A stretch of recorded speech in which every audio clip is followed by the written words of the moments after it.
Hello everyone, welcome back to session 2, art exhibition, and this is the second layout in this session. So the first layout was the large frame, whereas this one is all about making a gallery wall style effect. So we're going to start off with the 3x4 elements paper, and we are going to cut them into their cards, and then we're going to cut them up a bit more. Now there is a detailed list in your instructions about what to do for each one. So some I've kept at the normal 3x4 size, that's the procrastinating and the orange one with the camera. Others I have cut down, so I've got the pink typewriter has been cut into a square. This one here, the tray, I'm cutting out just the bottom pocket, and I'm going to turn that into an actual pocket. The ampersand sign I've cut out. Now I always pierce through if I'm going to fussy cut something from the middle of a journaling card, I always cut through the middle of the journaling card rather than from the outside edge, because that keeps the journaling card intact, and then I could use that later to mount a photo. And I think I actually do use that one, the green one, in my extra inspiration layout. So try to keep them intact if you can. And the clipboard I've cut out as well, and I fussy cut around that one. And then I've got the bingo card, I think it's a bingo card with numbers on, that's been cut down. Pajama party one has been cut down so it's narrow. So basically we've ended up with lots of things that are all different sizes. Oh, and I cut down so cute, but I ended up turning that round and using it the other orientation. So it takes me a while to figure out what I'm going to do. I have got 8 photos printed. Now, I didn't need to include all 8. I could have included less, but I had them, and there's part of me that's like, well, they're a set, so I should use them. I did. I've made a couple of parts interactive. So I have the little pocket I'm going to stitch in place, and then I've got the clipboard which will lift up and reveal 2 more photos. And 2 photos will sit in the pocket. All the others are on show.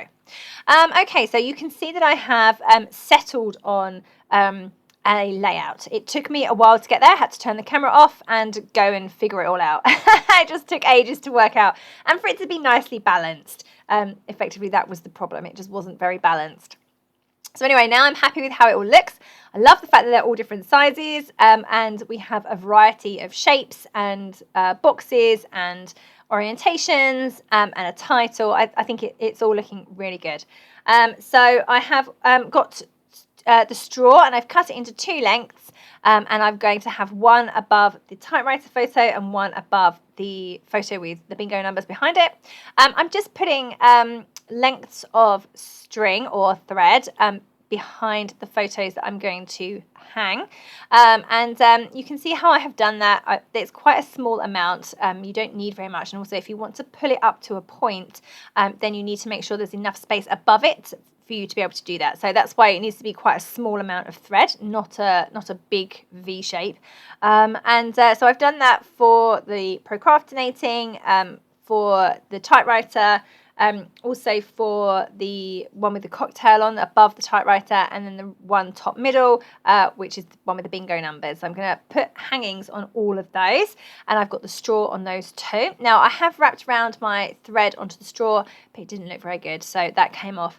I actually wrapped the thread the wrong way. I went against the swirl pattern on the straw itself, and if I'd gone in the same direction it may have looked better, but it just didn't quite look right, so I took it off. I should have tried it the other way, but see how you go. If you want to do that, go for it. If not, then do what I did and remove it. Okay, so you can see it's coming together.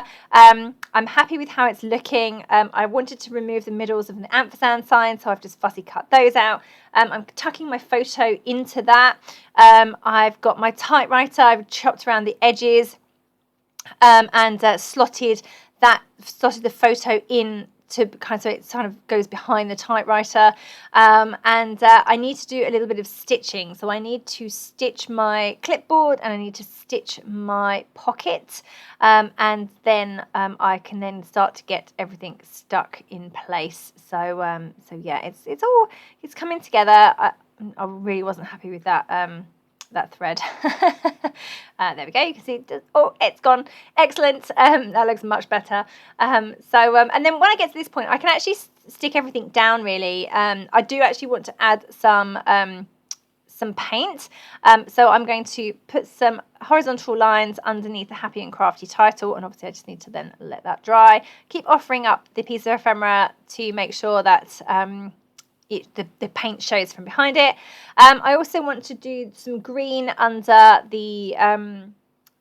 that one there. So I'm just adding some vertical stripes this time under there, and only a small amount. So I'm not going all the way under the whole thing, just under half of it, or not even that. So it shows on the left hand side. And then I'm going to do the same with the clipboard at the top, but I'm going to go underneath the whole thing because it's quite small. And I've gone for the pink colour as well. And I didn't have enough pigment on my brush, i.e. I had too much water on my brush and not enough paint. So I had to go back and get some more, and then I smudged it. So but it's watercolor, and if it's still quite wet and not dry, then actually it comes off really nicely just with a baby wipe or a tissue.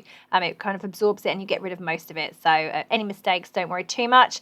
So there you go. You can see that I've got my big swatch underneath there. It just shows a little bit either side and a little bit top and bottom. I'm also going to add some splatters in that area as well. I'm just doing that now. Now you could do this at this point, but of course you lose some of the splatters into the wet watercolour, or you can wait until afterwards once it's dry and then they sit on top of the dry watercolour, so that can look better. So, but it's really up to you. I did it now because I wanted everything to be dry before I then stuck everything down and moved on.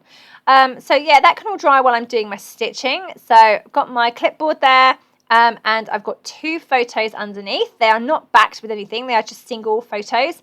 And I've got the clipboard sat on top of them. It completely covers them, which is perfect. And I've just wanted to capture in the top row, sorry, the very top edge of those 2 photos.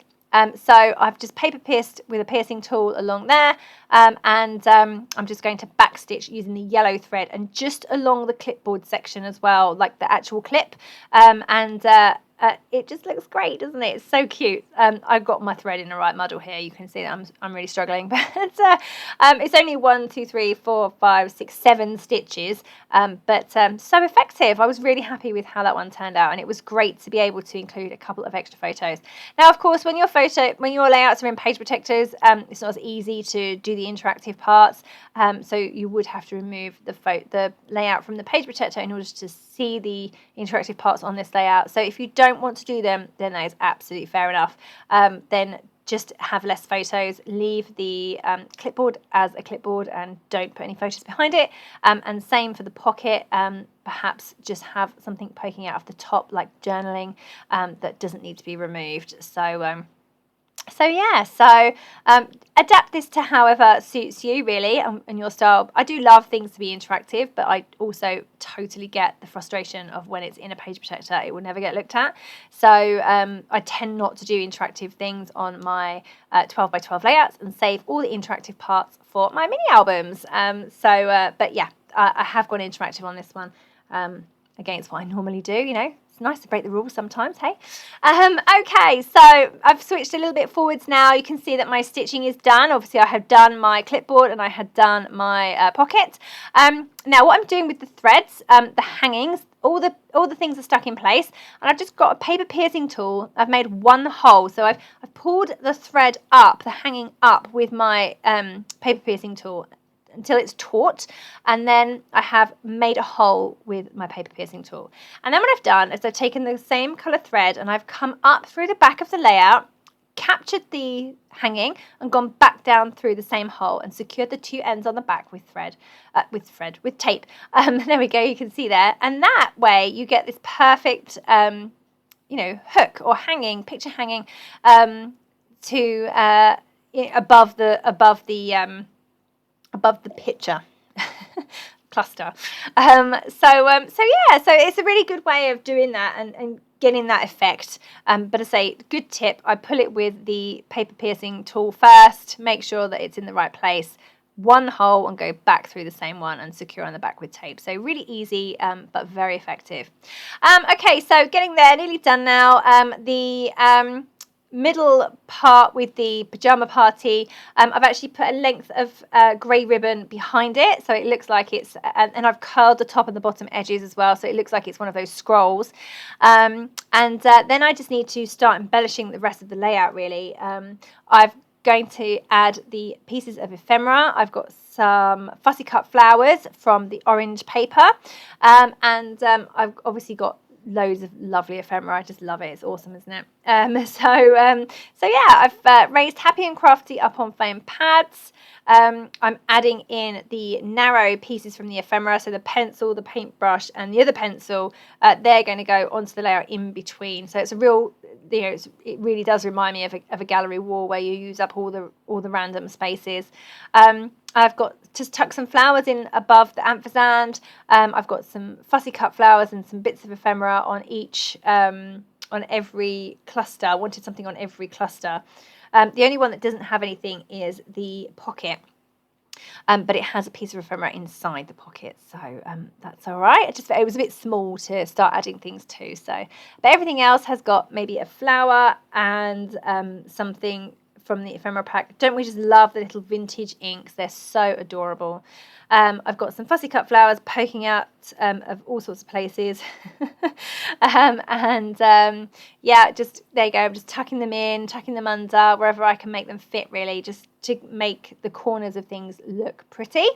Yeah, it's just taking some time to stick everything in place. It's a bit fiddly because there's lots of it, but you can either stick things flat or you can raise them up on foam pads depending on how you like things to look. Now I'm also going to add my little silver scissors charm onto the typewriter. I'm going to stick it with glossy accents because I don't like my charms to wiggle. And then I'm going to do exactly the same way of attaching it with the one piece of thread. Okay, so that is the layout finished. I did actually put some ribbon loops above the photos in the tab, but that's all explained in your instructions. Yeah, there we go. There's the things that's inside the pockets, and I've got journaling on the back of them both, and there is the clipboard lifted up. So that is the layout complete. I did add some sequins as well. Yeah, thank you very much for joining me for art exhibition class in session 2.